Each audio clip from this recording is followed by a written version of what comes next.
سوچئے، آپ ایک ایسے راستے پر ہے جو صدیوں سے انسانی نگاہوں سے چھپا ہوا ہے۔ پہاڑوں کے درمیان ایک راز، ایک قوم جن کا ذکر قرآن میں ہے، جنہیں روکا گیا تھا لیکن وہ واپس آئیں گے، اور جب وہ واپس آئیں گے تو زمین ہل جائے گی۔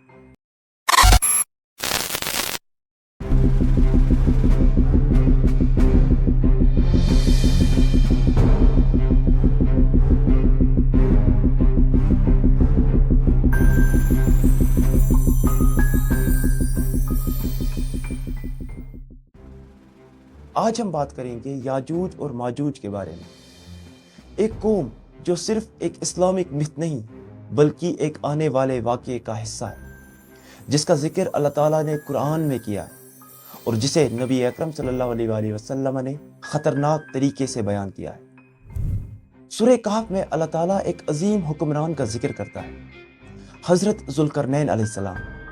وہ مشرق و مغرب کے سفر پر نکلے، لوگوں کو انصاف دیا، ظلم کو روکا، اور پھر وہ ایک قوم کے پاس پہنچے جنہوں نے ان سے کہا، یاجوج اور ماجوج فساد کرتے ہیں، کیا آپ ہمارے اور ان کے درمیان دیوار بنا سکتے ہیں؟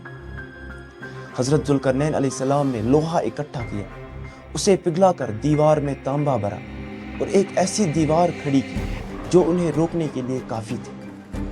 لیکن پھر حضرت ذوالقرنین علیہ السلام نے ان سے کہا، یہ دیوار میرے رب کی رحمت ہے، لیکن جب اس کا حکم آئے گا تو یہ گر جائے گی۔ تفسیر ابن کثیر، تفسیر قرطبی اور دوسری کتابوں کے مطابق یاجوج اور ماجوج انسان ہی ہیں، حضرت نوح علیہ السلام کے بیٹے یافیس کی نسل سے، یعنی ان کا تعلق اسی قوم سے ہے جو بعد میں ترک، منگول اور سینٹرل ایشین نسلوں میں ملی۔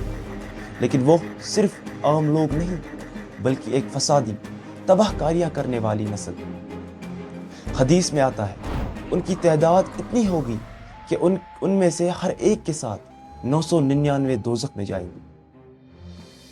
صحیح مسلم اور بخاری کے مطابق یاجوج ماجوج روز اس دیوار کو توڑنے کی کوشش کرتے ہیں، اور جب قریب ہوتے ہیں تو تھک جاتے ہیں، لیکن ایک دن جب وہ انشاءاللہ کہہ کر واپس آئیں گے، اللہ اس دیوار کو گرا دے گا۔ اسی وقت سے ان کا اصلیت میں نکلنا شروع ہوگا۔ نبی اکرم صلی اللہ علیہ وآلہ وسلم نے فرمایا، یاجوج اور ماجوج ہر پہاڑ سے نیچے اتریں گے، وہ دنیا کا پانی پی جائیں گے، اور زمین پر ایسا فساد ہوگا جو کبھی نہیں دیکھا گیا۔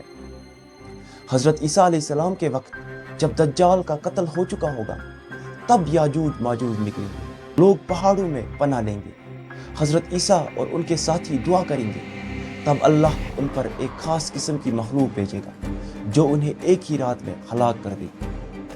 اور کچھ لوگ کہتے ہیں یاجوج ماجوج نکل چکے ہیں، وہ سپر پاورز کے روپ میں ہیں جنہوں نے فساد، ظلم اور ٹیکنالوجی کے ذریعے انسانیت کو گرفتار کر رکھا۔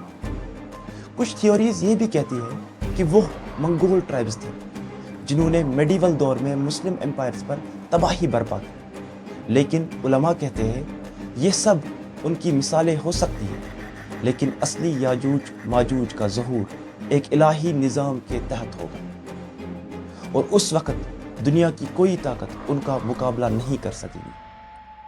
کچھ لوگ کہتے ہیں، کیا یاجوج ماجوج کسی انڈر گراؤنڈ سویلائزیشن کا حصہ ہے؟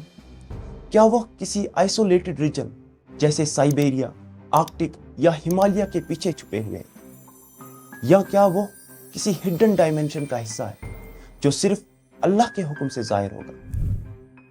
علم غیب صرف اللہ کے پاس ہے، مگر نشانیاں ہر طرف۔ آج ہم ایک ایسے دور میں جی رہے ہیں جہاں ہر طرف فساد، ظلم اور انسانی قیمت کی بے قدری ہے۔ یہ دور یاجوج ماجوج کے ظہور کی تیاری کا دور ہے۔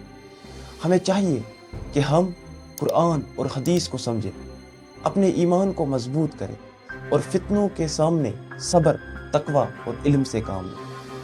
یاجوج اور ماجوج صرف ایک کہانی نہیں، یہ ایک آنے والی حقیقت ہے، ایک امتحان جو انسانیت کے لیے ہے۔ جب وہ وقت آئے گا تو صرف وہ لوگ بچیں گے جو اللہ سے وابستہ ہوں۔ اگر آپ کو یہ کہانی پسند آئی ہو تو لائک، سبسکرائب اور کمنٹ ضرور کریں، اور ہمیں بتائیں آپ کے نزدیک یاجوج ماجوج کس شکل میں دنیا میں فتنہ پھیلا رہے ہیں۔ اگلی دفعہ ملتے ہیں ایک اور پرانی راز کے ساتھ، تب تک کے لیے خدا حافظ۔